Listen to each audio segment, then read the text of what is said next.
Open borders, shameful abandonment, disregard for human life, the prospect of more mandates and lockdowns, and the list goes on. Now more than ever, we need to stick together. Voting alone is not enough. We must use our dollars to support like-minded companies that fight for our rights and beliefs. Patriot Mobile is America's only Christian conservative wireless provider who shares your values. Last year, we gave more than $500,000 to conservative causes. With your support, we'll give more than $1.5 million this year. It's time to band together and support companies that truly love America and fight for our freedoms. Will you join us?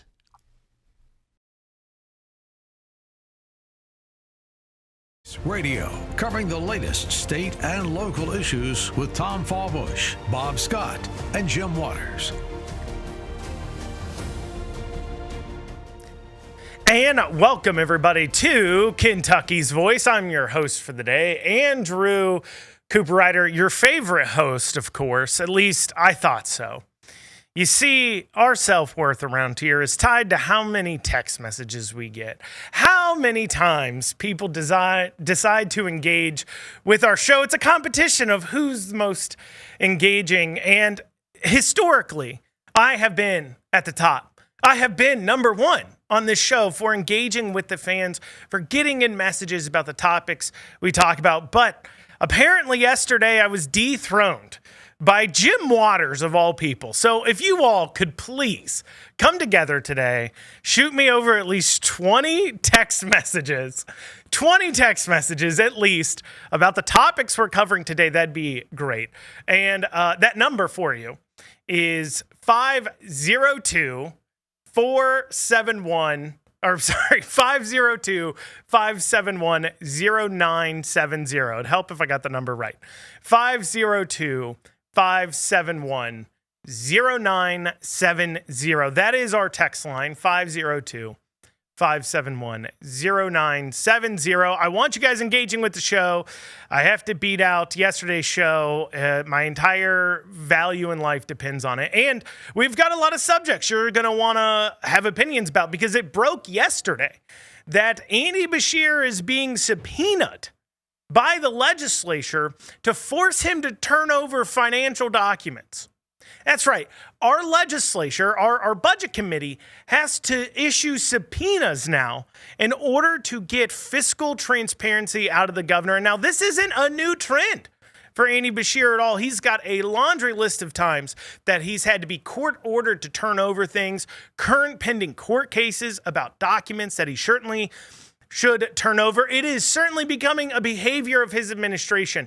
And a lot of this is fueled by his desire to become president. He's got to look like he's fighting the Republicans at every turn. And so, in turn now, we have to struggle for basic financial transparency. So we'll be discussing that. Also, last month, just in the month of January, over $260,000 was spent on taxpayer-funded lobbying. This is your government's paying money to lobbyists in order to lobby the state government. That's right. We'll be discussing that. And also, calls, as we talk about the subpoenaed issue, you're going to hear me talking a lot about the Kentucky Employer Health Plan, because that's at the center of this document fight. Beshear not wanting to turn over financial analysis of that fund.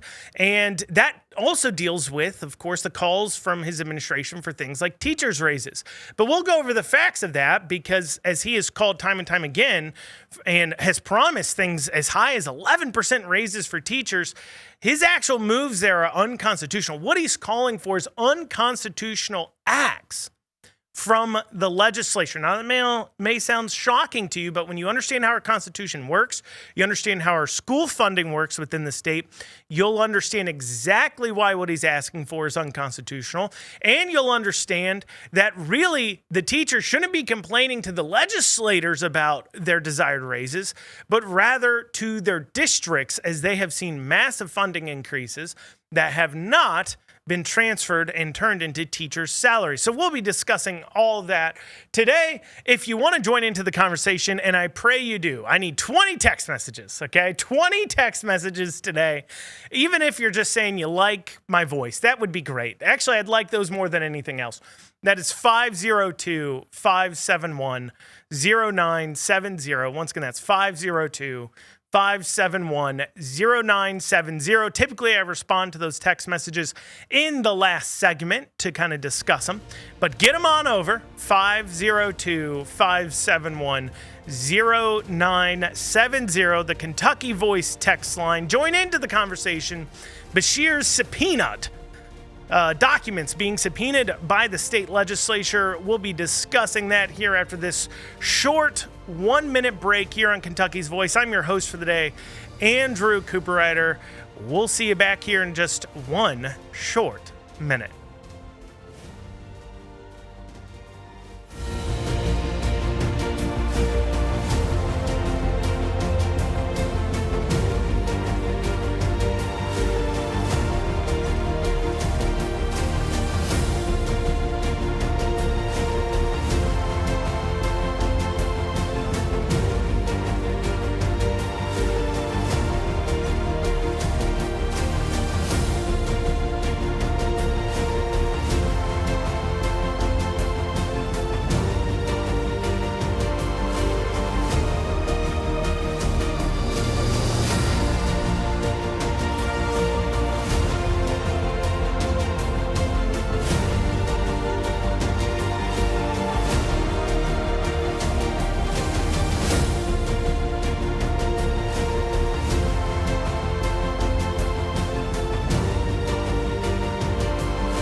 Now, back to Kentucky's Voice Radio, online at kyvoice.org. And you're back here on Kentucky's Voice. Your host for the day, Andrew Cooperrider. Join into that conversation. We'll be discussing in this segment Bashir getting subpoenaed by the legislature. Important news. Go ahead and text us 502-571-0970. Once again, that's 502-571-0970. Now, in order to set up this conversation about why he is being subpoenaed, about what the legislature is after exactly, you have to understand what's happened with our Kentucky Employer Health Plan. This is the health plan that all the state employees, teachers, a lot of the schools, a lot of local employees of governments engage in. It's their health insurance, essentially. And the personnel cabinet sent out an email telling everyone that under the current budget plan, now understand what they're doing with the budget. This is another thing you got to understand. It is a preliminary budget they put out, just bare bones, that they said will be adjusted over time. Despite that, the personnel cabinet wanted to raise the alarm early because the budget called for what they said would be a $200 million shortfall in 2028. Now, something to understand about this employer health plan is that time after time after time, it has greatly increased without a lot of, with taxpayers putting in money, but without employees having to pay more in premiums. For an example, the cost to the taxpayer in 2015 was $1.7 billion. And in 2024, $2.5 billion. It's jumped sharply. And a large driver of that is actually these GLP-1 shots. In 2019, they were costing the Kentucky Employer Health Plan just $28 million. Now these weight loss shots in 2023, $175 million.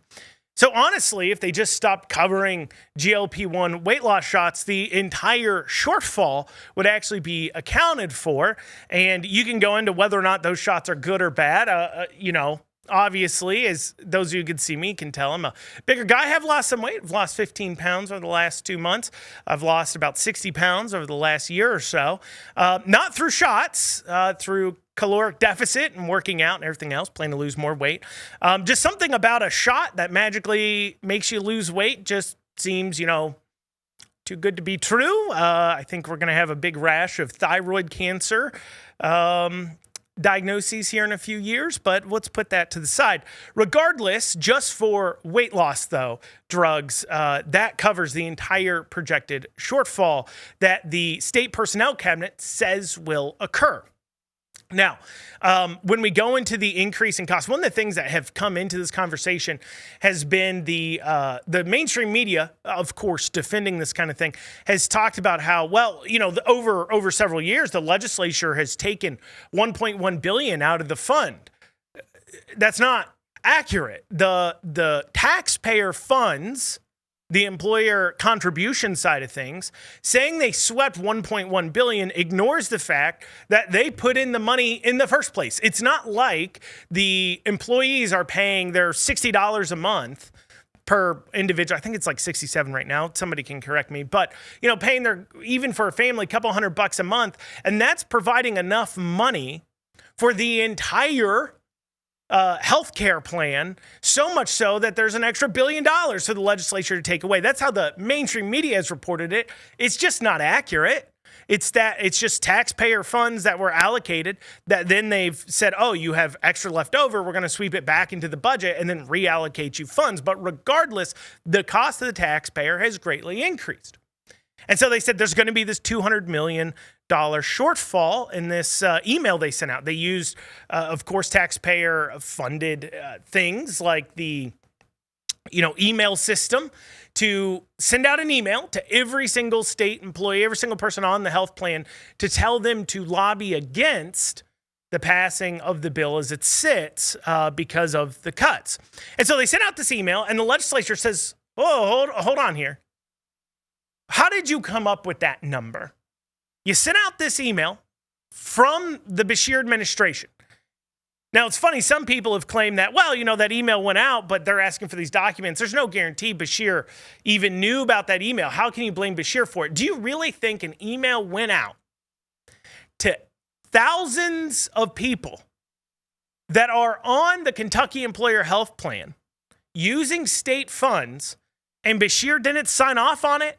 You think an email went out from the government that went to thousands of people and it wasn't like ran by Beshear first? How do you think our government? Of course it was. It deals with the legislature. It deals with politics. Of course Beshear signed off on it, and that's important to understand. Because what the legislature is asking for is the supporting financial documents to verify the claim that it'll be $200 million short. The thing they sent out. Documents and budget analysis that they should already have prepared. But yet, the Beshear administration won't turn it over. They asked for it. They waited a week or two. The Beshear administration says, oh, we're not providing that. They claim it's going to take too long. One of their defenses is, well, it'll take too long for us to put it all together. That's why we haven't turned it over. How is it going to take you so long to put together documents you should have already had before you sent out the email to thousands of people claiming the shortfall? Are you admitting, Governor Beshear, that your administration is so haphazard, so quick to try to find a headline to hurt Republicans, so quick to try to find a headline that might help Beshear get into the national news, sit there and say, I'm fighting against cutting health care to state employees. Please talk to me, national media, because I want to be president. Are you so committed to that you put together a financial analysis that was incomplete, that was unsubstantiated, and then went ahead and emailed that out to everybody? Yeah, probably. I wouldn't be shocked. Would you be shocked?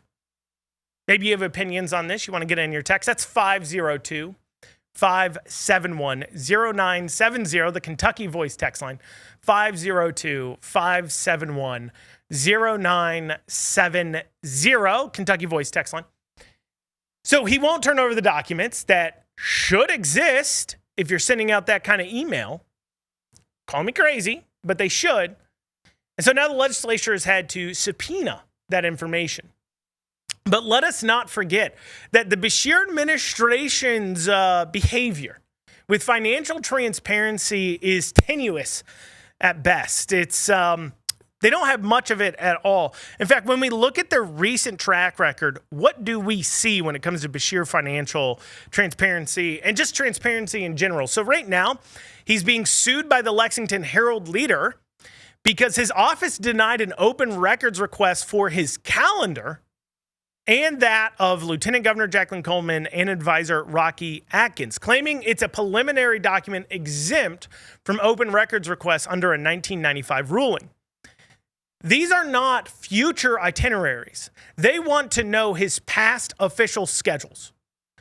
Officially speaking, within the government, where has he been? Where has he taken our taxpayer funds to? Where has he traveled to? With whom has he traveled with? Typical official calendar stuff, things that are available for the president. The president has an official calendar that's public. Everybody can see.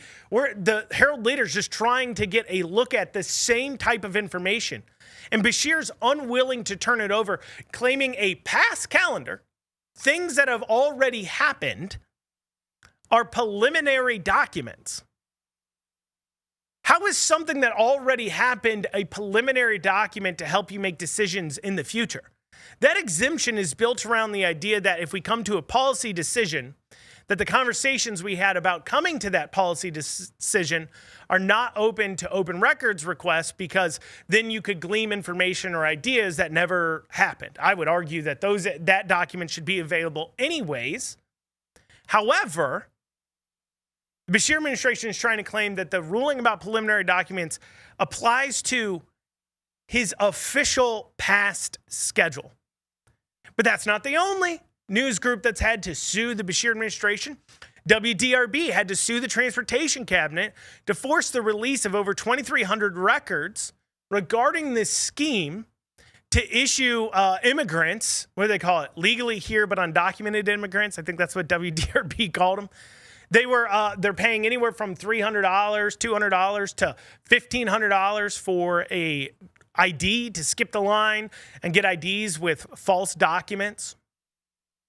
That's what WDRB was trying to investigate, that because an email went out that took away 2,000 licenses. So they wanted more information on that email. The Bashir administration, they wouldn't hand it over. So what happened? Well, of course, the WDRB had to sue them to get it, to force the release of it. That's not the only example, though, of Bashir refusing to turn over documents, having to be subpoenaed for financial documents, refusing to be transparent. We'll go over a few more examples to really paint this in of how this is a troubling behavior by the Bashir administration to hide from us exactly how they're spending our dollars. That's a real problem. Maybe you want to join into the conversation. 502-571-0970. 502-571-0970. 0970. That's the Kentucky Voice text line.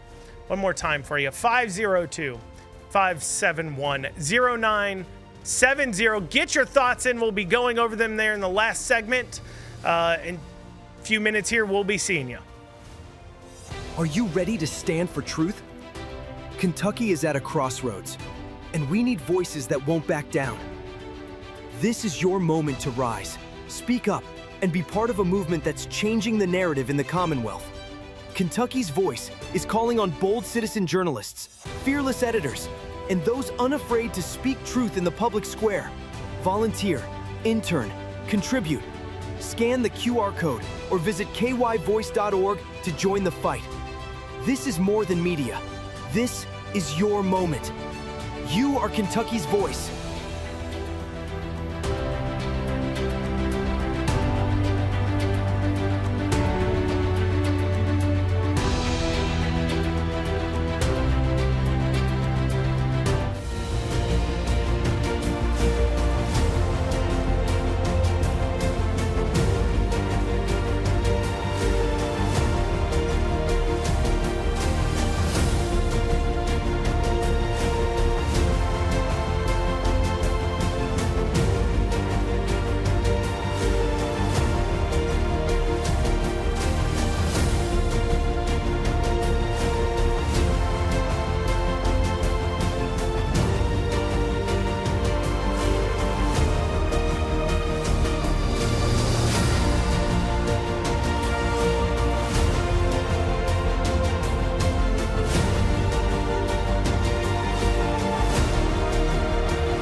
Now, back to Kentucky's Voice Radio, online at kyvoice.org.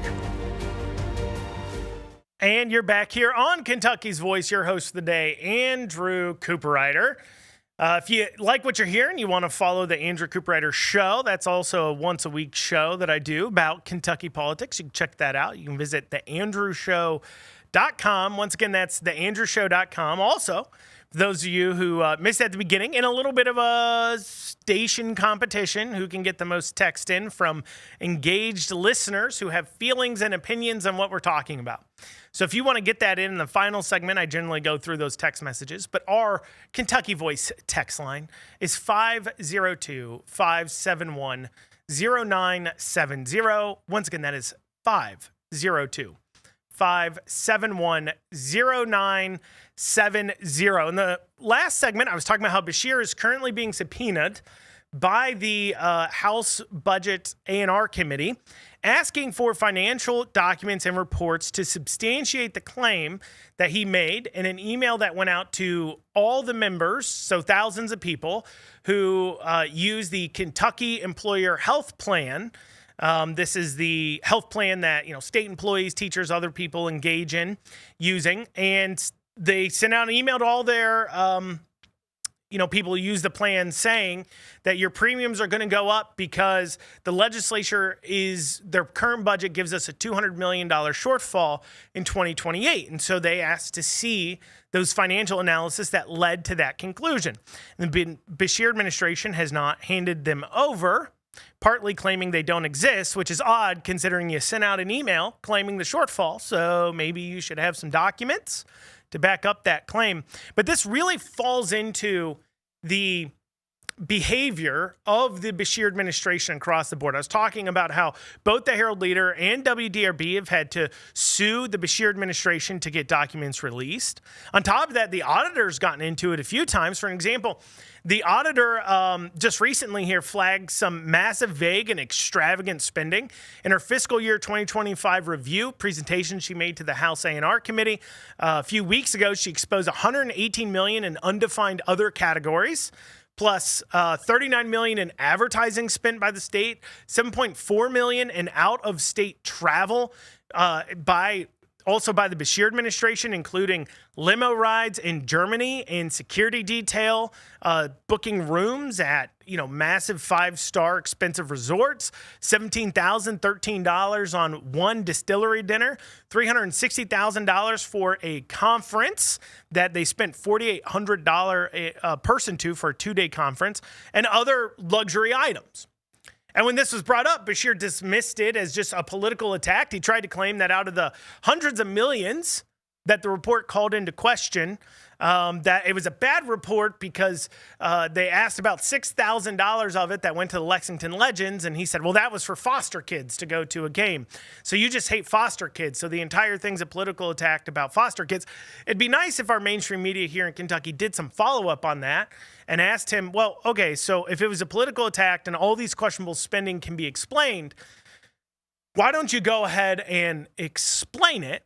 Don't just write off the entire report because $6,000 out of several hundred million you can explain. Please tell us why you needed a $7,000. You spent more on a limo in Germany. Beshear did. Spent more on a limo in Germany than they spent on foster kids, hundreds of foster kids going to a ball game here in Kentucky. Perhaps that could use some more explanation, something he hasn't offered. And he hasn't cooperated, provided any context to that. Also, obstructing auditor investigations. Auditor Ball had to sue Beshear and the Cabinet for Health and Family Services in 2025 over refusals to provide access to databases like iTwist for child abuse neglect cases and cooperate with probes into the kinship care bill. So they passed a bill in Senate Bill 151, which implemented a kinship care, expanded out the people who can get kinship care dollars. Basically, for those of you unaware, this is where like foster kids, instead of going into a foster system, end up staying with relatives that they know. So they're still kind of with family, But a lot of times those relatives, maybe, I mean, that's a financial burden on them. The state would otherwise be spending money to put them in foster care, and so it makes them eligible to receive some funds to help with caring for that kid that, you know, the state took away from the parent and then was going to just shove into the foster system. So it actually saves the state money, even providing them this money. But they wouldn't implement it because they claim they didn't have the money to implement it. So Ball said, well, let's take a look at this. What are you spending your money on? He wouldn't provide the documents, so she had to sue him for access to that. She continues to cite ongoing obstruction that even included attempts to unmask whistleblowers. So she had whistleblowers within the Beshear administration calling out bad spending, calling out things that were being done wrong. And the Beshear administration wanted to know who that was, violating whistleblower protections. Then you also have historically broader open records violations, even past Attorney General. Daniel Cameron found Beshear's office violated the Open Records Act by partially denying GOP requests on things like school closures. Repeated denials on state aircraft usage. When he was running against Bevin, one of his lines of attacks against Bevin was the use of the state aircraft. Use that when he called it out, most of the time, if Bevin was using it for personal reasons, he was reimbursing the state for that use. So it actually wasn't costing the taxpayer anything. Obviously, the private aircraft was, seems like a discount they get for using it, right? Compared to like if you actually booked a private aircraft normally. But he was reimbursing the taxpayer. You can disagree with that behavior, agree with it. I don't think it should probably be available for personal use.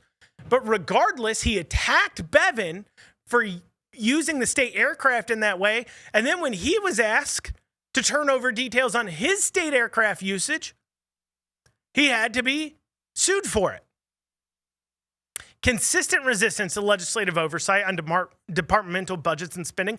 May I remind you, just a few months ago, that when there was a revenue shortfall projected within the state where it was going to fall short of what it was budgeted. Anytime there's a revenue shortfall, the executive branch has to make cuts to their budgets. They projected $300 million. It ended up being closer to $100 million. So whatever percentage shortfall it was, they have to make that percentage cuts to the budget. And so those department heads, those cabinet secretaries, put together reports for Beshear in order for him to look at. And the legislature wanted to see what that was because they're making their budget. This is a budget year. They want to see what do these department heads think could be cut or not. And when they asked Budget Director Hicks for those documents, he claimed those were for the governor's eyes only. And he will share with them the information that he deems needs to be shared. Now, a lot of people want to claim, the legislature controls the purse strings, and they do. And they could do a lot of things like saying, look, we'll just defund all of this. We'll just do a 10% across the board cut if you're not going to provide these documents. That is an option to them. But if they actually want to make a real budget, cutting things that are waste and targeting waste, fraud, and abuse, they need these documents. Documents that the Beshear administration is refusing to turn over. But this whole entire behavior of bad financial management. I mean, Kentucky's in a tailspin on it. You've got all kinds of issues going on. School districts, tourism bureaus. We'll be talking about that when we come back. Also, just last month, $260,000 of taxpayer funds spent on lobbying the state government. So governments within Kentucky spending $260,000 to lobby the government of Kentucky. Taxpayer funds. Does that make a lot of sense to you? Well, maybe you've got some opinions on what we've been talking about. Go ahead, feel free, shoot us a text. 502-571-0970. Once again, that's 502-571-0970. That's the Kentucky Voice text line. Send in your text. In the final segment, I'll go through them. Got a little goal today to get at least 20. There's a little competition going on. That is where we all find our purpose. How much do people listen to what we're saying? So please shoot me over a text, 502-571-0970. We come back, we'll be discussing just a broader problem within state governments of being transparent about what they're spending on. We've got a bad habit in the state of hiding information. Also, we'll be discussing that taxpayer-funded lobbying. So Once again, get in your text 502-571-0970. If you like what you're hearing, you can check out the Andrew Cooperrider Show, another once weekly show. You can do that at theandrewshow.com. Once again, that's theandrewshow.com. We'll be back.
Now, back to Kentucky's Voice Radio, online at kyvoice.org. And you're back here on Kentucky's Voice, your host for the day, Andrew Cooperrider. If you want to jump into the conversation, you shoot us over a text, 502-571-0970. Once again, 502-571-0970. So Bashir clearly doesn't like turning over financial documents. Talked about the legislature subpoenas, the historical problems here. He doesn't like being transparent. But this problem of transparency really runs through our state in a lot of ways. For an example, and budget controls. For an example, everybody knows, well, most of you listening hopefully know, that here in Louisville, JCPS, Jefferson County Public Schools, is going through budget cuts and going through those kinds of issues. And a part of that, people I know sent in a request asking for financial documents. They wanted to see the expenditures, the invoicing, and the credit card statements for the individual schools within Louisville to see what schools within JCPS system are spending their money on. What are they using? What are they busting out that old taxpayer credit card for? And when that request was sent in, the response from central office was they couldn't provide those documents because they have no central way of tracking that information. In other words, what they said was, we don't know what schools are spending their money on. No wonder why you're having a budget issue when you have no clue where your money's going in the first place. Also, you had Fayette County Public Schools, Lexington, having issues with financial controls. And a recent external audit, not done by the state auditor, but they did it by their own person in order to, somehow blunt the auditor's report, I think. But in that own audit, they released that the superintendent had no budget controls. He had no way of addressing for expenses, tracking expenses, and keeping that in line with the budget he was given to spend. The guy ultimately responsible for every dollar leaving the building had no clue what dollars were leaving the building. Let's throw on top of that here, this is a recent one, and this comes with a lot of the tourism places are very opaque. They definitely don't want you seeing what's going on. A lot of these tourism bureaus within the cities are funded through hotel taxes and other tourism-related taxes, so they're taxpayer funded. And in a recent open records request that the Lexington Times did, they asked Visit Lex to see their credit card statements and invoices, and a part of that was a $5,000 spent on a single dinner at Jeff Ruby's. That's about $150 per person. $150 per person. Not a lot. I mean, it's reasonable at Jeff Ruby's to spend that amount. But the question is, what was the dinner for? Now, they'll claim they're trying to schmooze and wine and dine people into investing in tourism in the area, but there's one problem with that claim. When they provided the documents of the about 33 people that attended the dinner, all the names were redacted other than the 13 Visit Lex employees who were at this lunch, this dinner that they spent $5,000 of taxpayer funds on. They redacted the people who were there. How do we know it was a good use of taxpayer funds if that information is hidden? How do we know? Was it valuable? Did it result in any investments? Was this a good deal for the taxpayer? Or was it just a $5,000 lunch at a fancy steakhouse for government employees? We don't know. They redacted all the information. So, Bashir on down. Not being transparent with our dollars, something that should be basic to government function. Something you think we'd have a constitutional right to. In our First Amendment, we have a right to hold our government accountable. We have a right to redress with our government, a right to petition our government. How can you do that when the government is hiding this kind of financial information from you? What's funny is when I bring this up so often, because I'm talking about Bashir, I'm talking about local issues. And so often people will point at and say, well, what about the president? You're not talking about the Epstein list. You're not talking about this. You're not talking about that. First off, I talk about state politics. It's difficult for you to find me make a post about national politics. The only time I make posts about national politics is when there's some giant story going on or some debates going on that I'm watching, and I'm just chiming in on how I feel. You will not see me talking about geopolitics. I sort of care. But what I talk about is state politics. That's the first thing. The second thing is even if you believe all that's wrong, two rights don't make a wrong. And it should be a lot easier for your local and state governments to be transparent with you about what they're spending money on than it would be the federal government. Also understand, a lot of the federal government spending is flowed down through either NGOs, state governments, or local governments. Really, the federal government's largely just a giant contractor with a military. They sub out everything, whether it's to the local governments or to private contractors. And so in that, they're really just an administrative body in that way outside of law enforcement and military. And so if you want to get a handle on what the federal government's spending on, you need to look local. And we need transparency local. But I tell you one way we're never going to get it is with this taxpayer-funded lobbying. So the reports came out for the month of January for the lobbying reports, how much was spent lobbying our state government. And by the way, maybe you have opinions on what I was just talking about. You have some opinions on what I'm about to talk about. Make sure you send us over a text, 502-571-0970. That's the Kentucky Voice text line, 502-571-0970. So here we go. So we've got governments in Kentucky last month. So total last month spent lobbying just in 1 month. 1 month was over $3 million. It was about $3.3 million was the total amount spent. Out of that, at least $260,000 of it was directly funded by the taxpayer. Now, this comes in many forms. So one form it comes in is the actual cities themselves paying for lobbying the state government. For an example, the city of Louisville itself, so that's Louisville Metro, Louisville Water and Sewer Department, the Road Department, those groups, like directly, the city of Louisville spent over $20,000 last month lobbying the state government. But then also you have a lot of these associations, such as the School Superintendent Association or the County Clerks Association or yada, yada, yada. And a lot of these, most of these associations, their dues, which are what pays for the lobbyists, are paid by the taxpayer. So, the county clerk pays whatever their dues. Let's say it's $10,000. I don't know what it is. But say it's $10,000 to the County Clerks Association. That's paid for out of taxpayer funds. So when those associations are lobbying, they're also using taxpayer funds.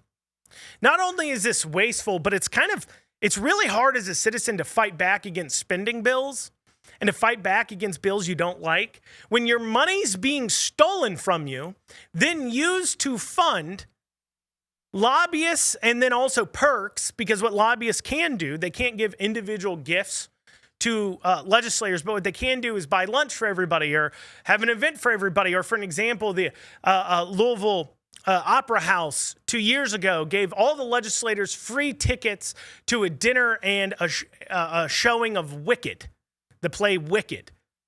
And in return for that, they ended up getting their own little line item in the state budget 2 years ago for about, $1.5 million they got. So they can't give in, but they can do big gifts.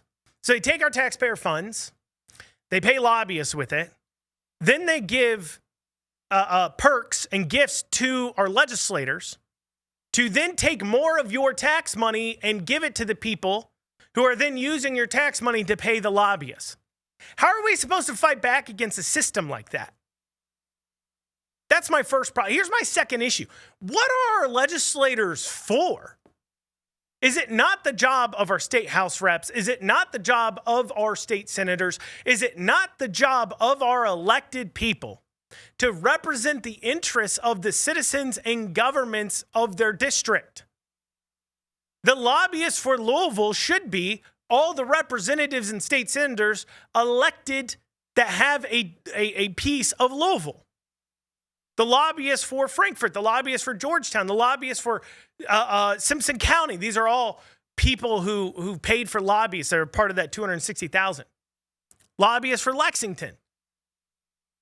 You shouldn't need them. It should be as simple as their PR person reaching out to the representative, telling them what they need, or their policy person reaching out to the state house representative that represents them, saying, this is what we need you to fight for.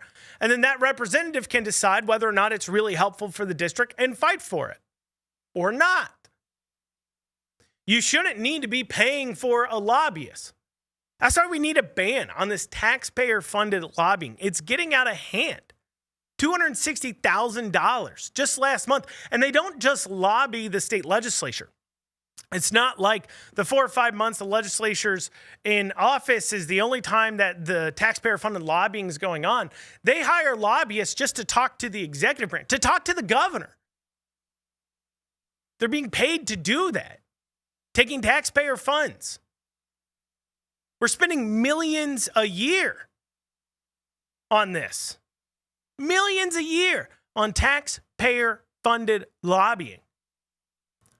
That has got to stop. It's all kinds of backwards. Well, coming up after this, we'll start diving into your text messages. Maybe you have some opinions on what I've talked about. You can shoot those over 502-571-0970. Once again, shoot those texts over 502-571-0970. One more time, 502-571-0970. That's the Kentucky Voice text line. If you want to join into the conversation, when we come up after this, we'll be going through the text. Already have in quite a number, and so we'll be working our way through it. You want to join in, you've got that number, 502-571-0970. If you like what you're hearing, you can check out the Andrew Cooperrider Show. Go to theandrewshow.com. You can also follow me on social media at KY Cooperrider on X. And on Facebook, just search Andrew Cooperrider. You should be able to find me. There's not many Andrew Cooperriders on Facebook. I think I might be the only one. But we'll be back here in a few short minutes. Kentucky's Voice is your home for real news, real people, and real answers. But we can't do it without you. Your financial support helps us bring truth to the forefront, hold leaders accountable, and give a voice to the people of the Commonwealth. Join the fight today. Give online at kyvoice.org or text KYVoice to 53555. Every gift makes a difference. Stand with us. Speak up. Stay strong. You are Kentucky's voice.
Now, back to Kentucky's Voice Radio, online at kyvoice.org.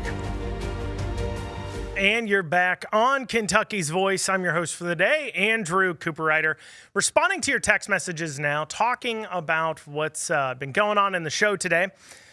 You can go ahead and text in 502-571-0970.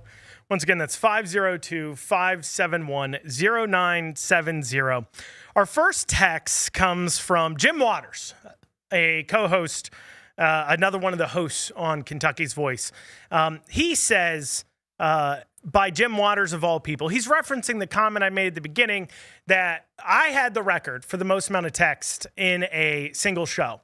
And I want to, renew that record, but he got 19 yesterday, so I need some more.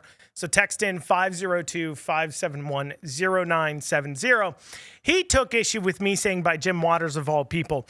Jim, I want you to understand you fired the first shots, okay? When I came in, the producer told me what you said. You said I could have your leftover texts, okay? You don't mess with the bull unless you want the horns, Jim, all right? Don't start casting shade because I'm a really tall tree, all right? So, Jim, let's see if we can beat you today. Okay, real text messages coming in. First one for the day. It says, hey, Andrew, I like your voice and enthusiasm. I also like your producer. Hope this helps get you to 20 texts. Well, thank you so much. If you want to help do that, 502-571-0970. I think that was from my producer's mother, and I appreciate her listening. I also appreciate her son. Her son is a nice man. He's okay. He does okay. Okay, going into actual text, though, about what we talked about today. Somebody sent in a text that says, make required public records updated daily. I largely, when it comes to the financial records, I have a hard time understanding if all those things are available for open records reports anyways. Every time the state's cutting a check, it should go into a public ledger. Unless there's some really good reason, like ongoing investigation, or, it's like a check for like a hotel for like a witness in a court case or something like that. Unless it's some sort of ongoing investigation monies that we can then release after the investigation's over. That should be updated every day, and it shouldn't be much of a question, but yet we have to struggle just to get basic information. Someone said firing squad sounds reasonable. Look, I can't condone violence of any kind at all. But I do know, I understand the sentiment that people have sometimes on that. It gets pretty frustrating to hear your money is being spent time and time again. And yeah, it's just, what do you do? What do you do about it? Are your legislators going to get in and do it? Some people have suggested was it a tax protest? Like, just don't pay your taxes. I can't suggest you do that. That'd be a crime. But I hear you there. Someone asked, where is Bob? So for those of you unaware of how Kentucky's Voice works, and if you want to get in your text messages, 502-571-0970. So every Monday, there's we have a different host every day, but it's pretty regular. So I think Mondays is Lance Pearson. Tuesdays is Jim Waters. Today is me, Andrew Cooperrider.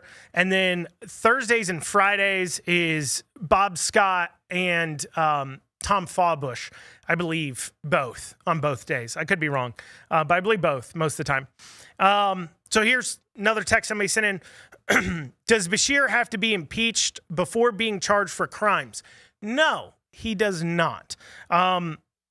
Beshear can, like any governor, can be held to account and be arrested and everything else. It gets a little weird about, can he pardon himself if it's state charges? Federal charges, obviously, that comes from the federal government, can come down. But also understand how impeachment works. The way it's wrote, in the state of Kentucky, the legislature can impeach anybody for any reason.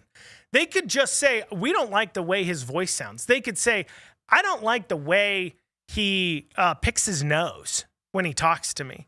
And they could impeach him for that. It's whatever reason the legislature determines. Now, of course, there's a process. You have to get to the votes, everything else. So most of the time, you would say it does have to be like actual crimes. But however, the governor can be impeached for any reason. It doesn't have to be a crime. You can text us 502-571-0970 with your questions. Once again, that's 502-571-0970. Okay, we also have, I just put your phone number in my contacts. Hope to keep in contact with you. Yeah, if you haven't before, and this is your first time texting, save our phone number into your contacts. That way, when you hear something on the radio or you're watching on TV or wherever else you're listening, and you have thoughts, you have feelings, you have opinions, you have something you want us to know about, shoot us that text, 502-571-0970. That can also be a good number for you to use if perhaps you have some story ideas or you have some tips for us for coverage. Text that in there. We'll see it. That's 502-571-0970. Someone else said, you're right. We each have a paid lobbyist. You don't actually have just a paid lobbyist. You have 7. That's right. For every single legislator, for every single state house rep, for every single state senator, so all 138, there is over 7 registered lobbyists per legislator. Literally, you could have over 7 different legislators in every single representative and state senator's office, and everybody would have their own. That's a lot of money being spent to change what our outcomes are here in the state. Another text came in. Once again, you want to get in your text, 502-571-0970. You'll hear me read them out. You'll hear me go through them. Once again, 502-571-0970.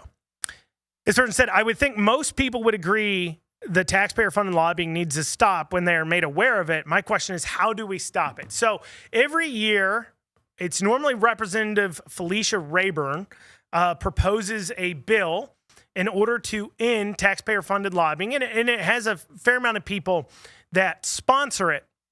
Because obviously the spending of $280,000 a month is certainly hefty, is certainly certainly high. So this year, it is House Bill 394. So if you want to help stop it, you can let people know, hey, we see what you're doing, and we're against it, and we want you to pass House Bill 394. And the LRC message line, if you want to put this in your phone and make a call, is 1-800-372-7181. That is 1-800-372-7181. You call that number. You give them your address. You don't need to worry about knowing who your representative is. You give them your address and you say, I want to leave a message for my representative. In this case, you'll leave a message telling them to sponsor House Bill 394 to end taxpayer-funded lobbying. House Bill 394. Here's another one. Here we go. Clear up here. Somebody had said, you're right, we each have a paid lobbyist. And they followed that up. I didn't see this. Our state senator and House rep. Sorry, guys. Yeah, that's accurate. As I said before, what are our representatives for? What are our state senators for? If they're not to represent us, if they're not to represent the governments, if they're not to represent what's best for us, then what are they for? What do we have taxpayer-funded lobbyists for in the first place? I can a little bit understand some specific industry, quote unquote, lobbyists. You know, the rules are if you're paid to talk to the legislature, you have to register as a lobbyist. So if your job is to help craft legislation that affects your industry, I can slightly understand that. For an example, you know, if you're an optometrist, right? Your average state legislator doesn't know a single thing about optometry. And so by having an association for optometrists that they pay money into, that then turns around and says, okay, let's help craft laws that are positive for our industry that take some knowledge base. I understand that argument. What I will say is it gets a little overboard at times. For an example, the optometry lobby is a large part why we have the eye exam that you have to take whenever you renew your license, instead of it just being like an age. Like I know in a lot of states it's 55 or older. You have to get an eye exam when you renew. But in Kentucky, it was just everybody has to get an eye exam. And this caused a lot of issues with our driver's licensing because before you could renew it online, but the minute that they said, oh, you now have to get an eye exam, you now have to pay an eye doctor. Sometimes I've heard costs as high as $100 to get an eye doctor to do the eye exam that then you can submit online to get your license renewed online, or you had to go in person to the to these regional offices and get the free eye exam. So a lot of people said, well, I'm not paying $100 for an eye exam. I'll just go get the free one. This leads to a lot of overcrowding within our driver's licensing offices. And that was brought to us by this lobby, this optometrist lobby. So the point is that I do understand that specific groups may need experts to talk to the legislature, but we as citizens don't need taxpayer-funded lobbyists to represent our interests. We have representatives for that. Once again, you want to text in 502-571-0970. Here's another text. Just like political contributions, there should be none by any organizations, businesses, unions, just individual contributions with dollar caps. NGOs are a scam. You know, this is actually an interesting point. So I think I know Virginia doesn't have any contribution caps, but I do believe they have some rule about PACs and PAC spending or something. And so they basically said, look, we know that these caps on how much you can get donated by one individual. Right now in Kentucky, it's $2,100 an individual for state level races. Those are mainly arbitrary. If I want to spend $1 million in an election, I will spend $1 million, period. So you might as well do it where somebody knows who exactly is spending the money. It's an interesting concept. You can get in your text 502-571-0970. Rapid fire now here. Getting through them here. Let's see. NGOs are scam. Cooper Ryder is the best. Thank you so much. I know. No, but I appreciate it. Do you know how much of our tax money was spent on the governor's recent trip to the Economic Forum? $40,000 at least. But KSP then had expenditures on top of that. So it's looking more like it was closer to 70 to 80,000. We have to cut it short. Thank you all. Got a lot of text in. Next time I'm on, I'll respond to them. We'll see you here next week, Wednesday. Till then, I'll be seeing you.